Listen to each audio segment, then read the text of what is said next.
እሺ ትምህርት ቤት ስለተዘጋ እንግዲህ ኮንዶሚኒየም ላይ ህፃናት መጫወቻ ቦታ ስለሌላቸው እኛም አንፈርድባቸውም። ግን ያው ደግሞ አንዳንዴ መሽቷል። አሁን ከመሸ ደግሞ ኮሪደር ላይ መጫወት ነውር አይደለ?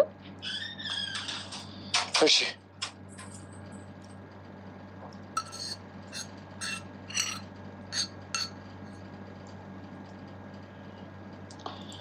ማርታ ወይም ደግሞ ማሜ ትባላለች በቤት ስሟ። በቪዲዮቿ ላይ እናተኩርና በኋላ መሀል ላይ የምናወራቸው ነገሮች ይኖራሉ። ቪዲዮቿ ለምንድነው ስለሷ ማውራት የፈለግኩት የሚለውን ነገር እስኪ እንሞክር። አንደኛ የዛር መንፈስ በጸበልም አይወጣም። የትም ጸበል ቦታ ብትሄዱ ወይም የትኞቹ የሚያጠምቁ አባቶች ጋር ብትሄዱ አይወጣም የሚል አቋም ያላት። ሁለተኛ ነገር ደግሞ ጨሌ መጣል ስትፈልጉ ቤተክርስቲያን ሄዳችኋል ለምትሉት ወይም ደግሞ እንደዚህ አይነት ቦታ ሳይሆን ካመጣችሁበት ቦታ ሄዳችሁ ገንዘብ ከፍላችሁ ምንም በክብርም መመለስ አለባችሁ ብላ የምታስብ።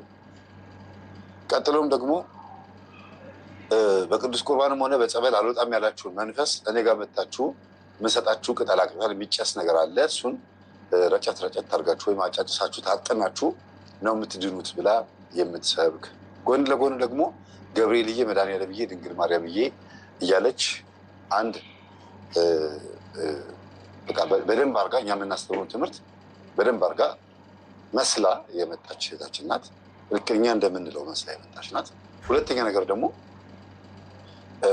ቲክቶኳ ላይ ወደ መጀመሪያዎቹ ቪዲዮቹ አካባቢ ያላየሁትም ነበረ። እንዲያውም አስታውሳለሁ የዛሬ ዓመት ይሁን 2 ዓመት ቲክቶክ ላይ የሆነ ቪዲዮ ሲዘዋወር ምስክርነት ነው እንትን ነው ያየችውን ስትናገር የሆነ ሴትዮ እንዲያጋጥማት ስትል ቆርጬ ይህን እስኪ እዩት አልኩ። ያላቃትም ነበር የማርታት ሆን ምንቱን አላቅም፣ ብቻ ግን እሱን ቪዲዮ አቀረብኩኝና ሰዎች መምህር ይቺ ልጅ አላወቃትም እንዴ ብሎ ኮሜንት ጻፉ።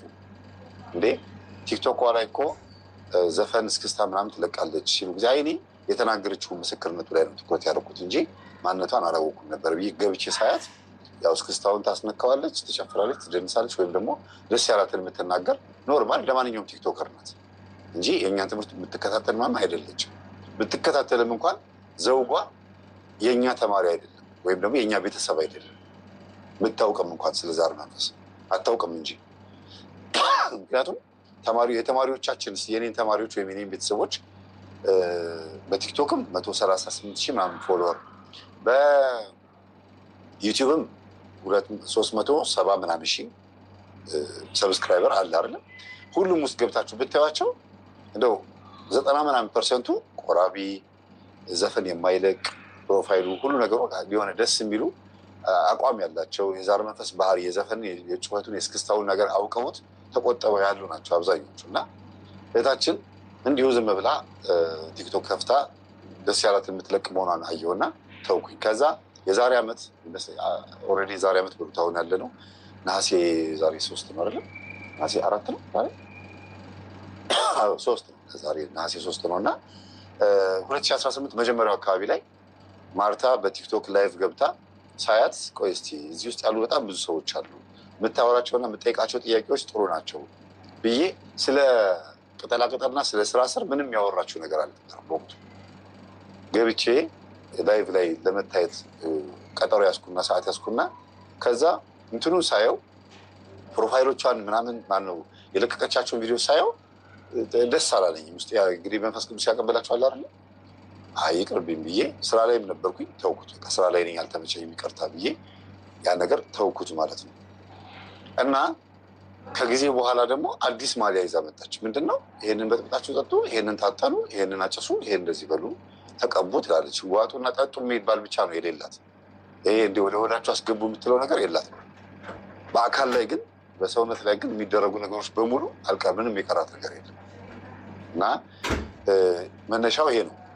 ከዛ ቪዲዮቿን ስመለከት ሰዎችም ሼር ሲያደርጉኝ እንዴት እንደዚህ ትላለች እች ልጅ ምነካት? በዛ ላይ ስታወራ ድፍረት ያለበት ንግግር ነው፣ አለማወቅ ያለበት ነው። እንዲሁም ደግሞ ዘፈኖቿንና መዝሙሮቿን አቀላቅላ መዝሙሩን ታሸበሽባለች፣ ዘፈንም ደግሞ ትለቃለች። እና የተቀላቀለ ነገር ሆነብኝና ቆይ እስቲ ምናልባት የሆነ ሰው እርግጠኛ ነኝ የኔ ተማሪዎች መቼም እሷ ጋር አይሄዱም ብዬ አስቤ ግን አንድ ቀን በዚህ ጉዳይ ላይ ማውራት አይቀርም ብዬ ቀጠሮ ይዤ ነበረ። አሁን እንደ ቻሌንጀር እንዲፈነዳ እንደዚህ እንዳወራው በደንብ ስለሷ ቼክ አድርጌ አጥንቼ ያለችበት ድረስ ሄጄ ማለት ነው ያለውን ነገር ሱቋን ጭምር ማለት ነው። ሱቅ አላት እንግዲህ የሸክላ ጀበና ምናምን የምትሸጥበት የሸክላ ውጤቶች የሚሸጥበት በፊት ባልትና ነበረ። ግን አንድም ሰው ዝረልበትም ከውስጥ